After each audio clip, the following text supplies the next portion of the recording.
Hello, everyone. Welcome to the News Browse News broadcast. Quebecers are set to learn on Sunday who will become their next premier as the coalition Avenir Quebec, Cage Princess, votes in its leadership contest. This race will determine the successor to François Legault, the only leader the party has ever had, as reported by the Canadian press.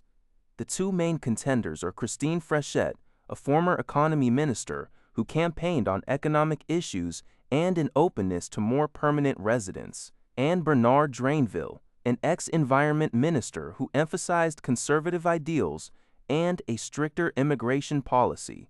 Approximately 20,500 CAGE members were eligible to vote. The new leader faces a significant challenge, as recent public opinion polls indicate the governing Quebec, the governing Cage Princess, the fact were Liberals and D's. City News Everywhere reports that Canada's Emergency Management Minister, Eleanor Olszewski, has approved an urgent request from the Nunavut government to deploy Canadian Rangers to the hamlet of Joyhaven. These Canadian Army Reserve members will assist with distributing drinking water and providing logistical support in the community, located on King William Island. Joyhaven has been experiencing power outages for several days due to high winds and icy cold conditions, with temperatures around to 25 degrees Celsius, which triggered a local state of emergency and threatened the community's water system. While Kulik Energy Corporation initially faced challenges in restoring power and crews were delayed by poor weather, the utility confirmed that power has now been restored to all customers. Olszewski stated that the federal government remains in close contact with Nunavut to ensure ongoing support for the residents. Mohammed al-Hindi, a Palestinian refugee claimant, faces potential ineligibility for his application due to Canada's new border law, Bill C-12, according to the Canadian press. Al-Hindi first entered Canada in August 2023 to donate a kidney to his Canadian sister. After returning to Gaza and fleeing the Israel-Hamas war, he arrived in Canada with his family in early 2025 and filed a refugee claim in September 2025.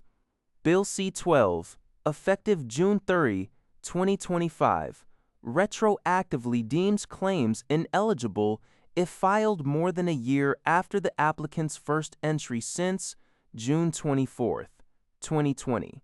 This puts al-Hindi and an estimated 30,000 other claimants at risk.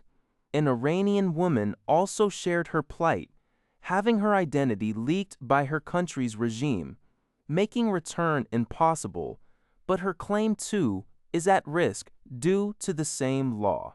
Immigration lawyer Juman El-Asmar highlighted that ineligible claimants would face a less favorable paper-based pre-removal risk assessment (PRRA) process, unlike the more robust Immigration and Refugee Board hearings.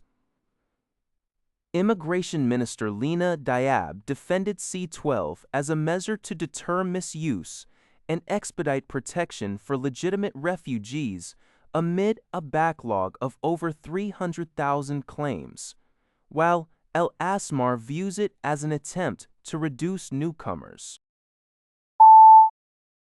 The Canadian press reports that while aggregate household finance data suggests Canadians are largely navigating economic headwinds like tariffs, a soft job market, and inflation, a closer examination reveals intensifying credit challenges for a segment of the population.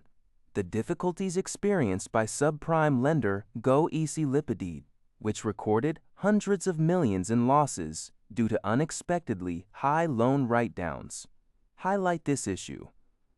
Despite credit rating agencies noting stable overall delinquency rates, there's a growing divide between financially secure homeowners and those struggling with accumulated living costs.